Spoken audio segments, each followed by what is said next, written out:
Hello everybody, my name is Bubbels Říz and welcome back to HOI4. In today's video, I got a request to look at the Revenge of Montezuma again, so that's what we're going to do.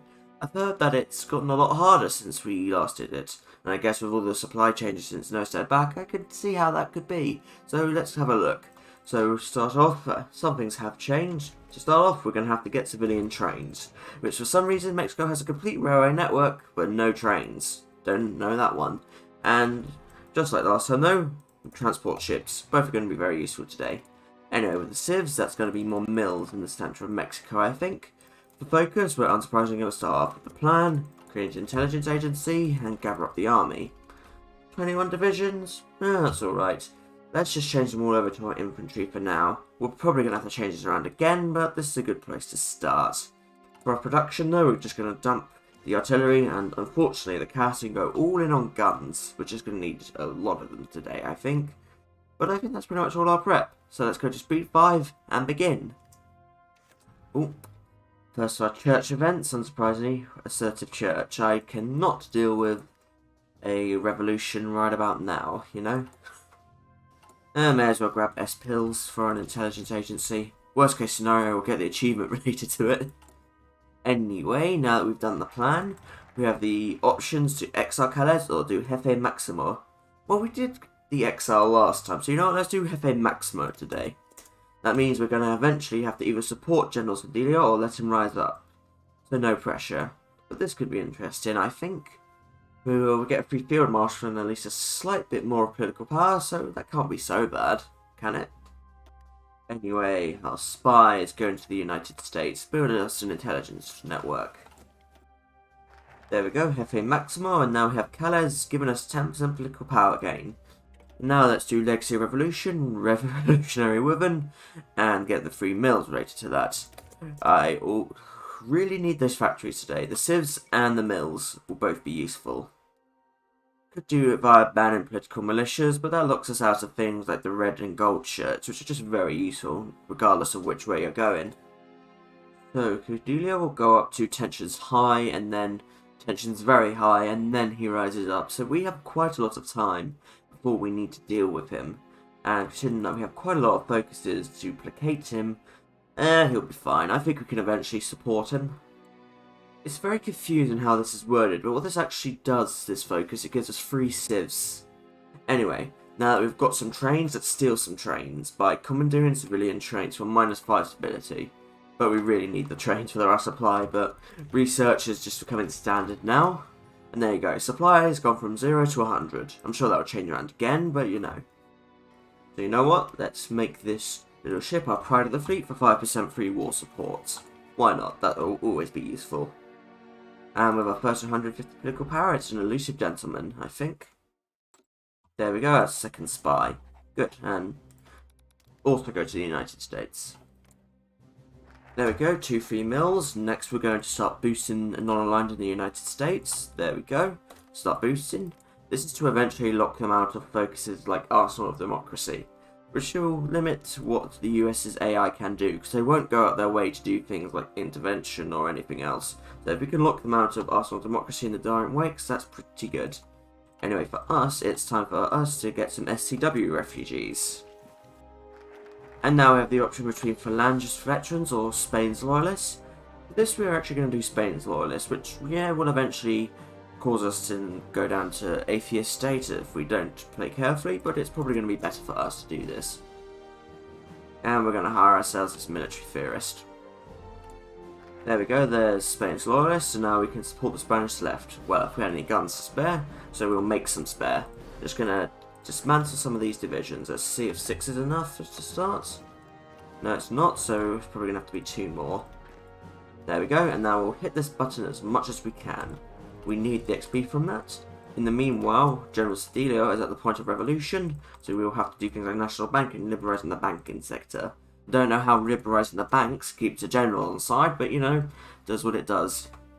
Oh, that's unfortunate. We lost our shipment. We really need the 60% chance to give us the army XP, because we really don't need naval experience today. Damn, 3 in a row lost. You know, let's just dismantle 1 more, just to be sure we're on top of being able to support the Spanish left. Because it's very important, even with being unlucky, to get all the naval experience gain instead of the army experience gain. Because nowadays you can't actually research a doctrine and anything of the sort. So for there, finally, we got some army XP. There we go as well, liberalising the banking sector. We're supporting the Spanish left because it's more important that the Republicans remain alive longer so we can get more XP. Supporting the Nationalists could lead to more potential for them to win quickly. 100 political power also means we're going to hire ourselves an infantry expert. There we go, we now have 50 command power, army XP, and we're going to go for professional armor corps because that is some nice extra gain and reduction of land doctrine cost. Now with 50, we're going to go for flexible organisation, division speed, and org loss while moving. That's very powerful. We've got Stilio down to high, so let's do end land reform so we can be done with him for a little while. It's a shame supporting the Spanish left doesn't count as Lend-Lease, but oh well. We now have 85 command power and now we need to choose our doctrine. We are going to do mobile warfare just like last time because the division speed and org loss while moving is very powerful for us. Surprisingly, I think Mexico is perfectly suited for mobile warfare. We do it quite a lot, actually. Anyway, let's land reform, and now let's grab ourselves the gold shirts. And image inscription, because why not? Gold shirts also gives division recovery rate, so we are really going to have all the recovery rate bonuses. Also at this point, we appear to have managed to lock the US out of Arsenal of Democracy. Yes, we have. Non-aligned supported over 5, so we can stop boosting them now. The last thing we need is one of our spies to get captured, so we'll send this other one to Los Angeles, and put this one in Washington on quiet intel network. We'll do the same if you reach 100% as well. There we go, another doctrine boost for us. We're going to grab delay unsurprisingly, but if you wanted to stop here, you could, because honestly, while some of these other bonuses are nice, they're not going to be the deciding factor in anything else. I mean, they are nice, but could miss them. So we will. We'll do one more just to get a tiny bit more XP, but afterwards you really don't need to do any more doctrine boosts. There we go, perfect. Anyway, we're going to go into our cavalry and remove the artillery. And we're going to start training up more units again. We're going to start with 11 to fill out this full army and make it a full army group. You know what as well, let's make Calais the general field marshal of them all. Very nice. Keep going up to something like Assertive Church, indeed, because we are going to, after the Gold Shirts, we're going to do Bolivarian Alliance. And now let's hire ourselves the Recanfists, more support for the ideology, and Bolivarian Alliance. Eventually we can flip via Recanfist Revolution, and that's what we're doing to ensure it. A greater faction. Now for us it's Coastal Defense Plan and march southwards. With 29 days until we do march southward, let's improve relations with Venezuela, Peru, and Italy. We're going to be using them for as much Lend-Lease as we can get, because we can put out a lot of guns, we also need quite a lot. I don't know how we're losing 700 guns a day, but that's just the way it is. March southwards and unify Centro-America. Let's begin on Guatemala. There we go. Go aggressive and get your Lend-Lease. We're going to go slow, pretty much take one country a month so we can refresh our Lend-Lease each time. Now Italy will take all of our convoys, but that's fine. We can also refresh that when the time is right. But for now, we're going to fill out these 6 units. In fact, are they ready? Yep, there they go. Now we're going to start training up 24 cavalry, hence the limited conscription. We're going to need a lot of cavalry as well today. But for now, it's just going to walk into Guatemala. Who knows, we might be able to farm a trait or two, but they can't hold us for too long. And the first one to fall, let's just puppet them. Go on the Honduras border, and wait for the next month so we can refresh our Lend-Lease. Sorry Honduras, but it's your time as well. Anyway, there's Unify Centro-America, and we're running pretty close on Cedilio, so let's return to him. Prioritisation. Once you've got things like radio and electronics, we're going to start focusing on upgrading that infantry equipment because it's relatively bad. So we're going to do things like support weapons 1, 2, and so on. And there goes Honduras. Took a while, but oh well. Not even really ready anyway, so on the positive, did manage to grind some traits. Maybe we could eventually get organizer or not, I don't know. Let's continue down in the private armies, and we should probably just support General Cedilio and get him out of the way at this point. And down goes Nicaragua. Just one left and Costa Rica now. And there they go. Puppeted as well. Now we're just going to withdraw to the Guatemalan border with El Salvador. Because believe it or not, El Salvador is going to be the biggest pain to take down. Because they have so many units and they can just entrench and reinforce meme continuously. But anyway, we're going to do support General Cedillo and then we'll take them down. Doesn't matter really if to take just a tiny bit longer. There's General Cedillo placated. Let's do seize the Panama Canal and finally declare on El Salvador. Calling everyone. Here's how you take them down. You let them break their entrenchment, march into Honduras, Nicaragua, Costa Rica. Once there's only a few units on El Salvador itself, we'll take them. And when that's time, we'll naval invade with 10 cavalry, hit this tile, so they can't reinforce from this tile. So hopefully there should be just 1 or 2 units there. Once we get there, and they'll fall. There we go, there's just 4, that's probably going to be the best we're going to get, so once that one goes, yep, we'll go now. Now is the time to make use of your force attacks, because this tile is going to be fun to break. Now this unit can't just walk back into San Salvador. And there you go, Organizer and Infantry Expert. Perfect. Venezuela and Italy will give us artillery. Cool. And there they go. I'm not kidding when I say El Salvador will probably be one of your biggest problems to deal with. They are so annoying, they have so many units. But there you go, that's how you deal with them. And hey, we got Organizer out of it, so that's great. So anyway, let's prepare for our next step, the United States. So grab all but 6 of your First Army's infantry and change them over to cavalry. Here we go. Plant the infantry on the Panama Canal. Oh yeah, we haven't even taken Panama yet. Oh well, we'll just deal with that now quickly. You can tell I thought I already had. Okay. Sorry, Panama, but your time has also come. Panama, just naval invade Panama and walk into this other tile. That'll deal with them quickly enough. Doesn't matter that our units are mostly cavalry now, they'll be fine. We're training up to get 72 cavalry units. And that's the end of Panama, we're just going to take them directly. There we go. So, as I was going to do, I'm going to leave the infantry behind, but the cavalry are going to be all on a new front line. Deploy them all, gather them up. There we go. You know what, our former leader will take the reins. Actually, no, he's our current leader, isn't he? Yeah. Anyway, Calais will unsurprisingly be our field marshal. Going to give him logistics wizard. Once we have the command power, because we use so many force attacks. Offensive doctrine and charismatic. And train these up for a moment. But these units will be used for Operation Just Cause to try and seize the Panama Canal Zone. And meanwhile, gather everyone up close to the American border. And by close, I mean literally on it. These extra units are from my puppets. They're going to be defending on the Yucatan, just in case the US naval invades behind us. So in case, these units will be the ones to try and flush them out. Anyway, I think the time has come for Operation Just Cause. I believe they, for this border conflict, choose the closest units, and that's why I have these 6 here. And only 1 unit on the canal, this should be okay. Let's do it.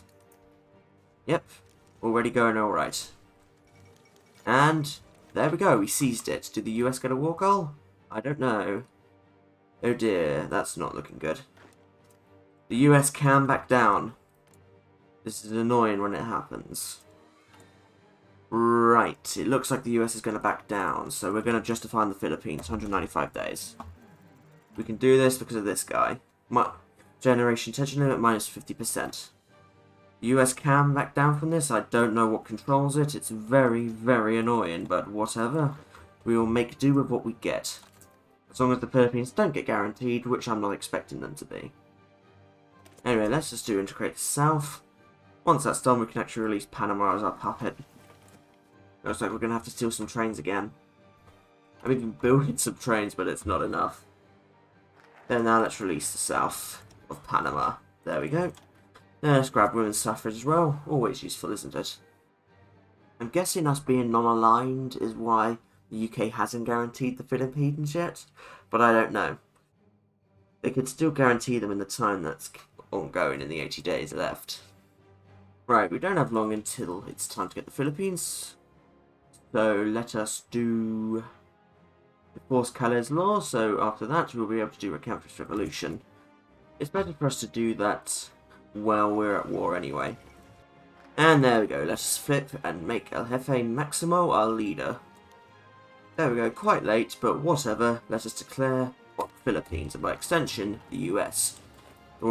Now for us, the way for this is just to break through the US's lines. Now I'd assume if we'd done this via the border war, this line would be a lot thinner, but oh well, it isn't. I have also heard that the US can get a plus 20% attack and defend buff, but I've not seen anything to do with that, even if you do get this war like how I intended it to. So, I don't know. But first, it's just going to be break through the line and encircle.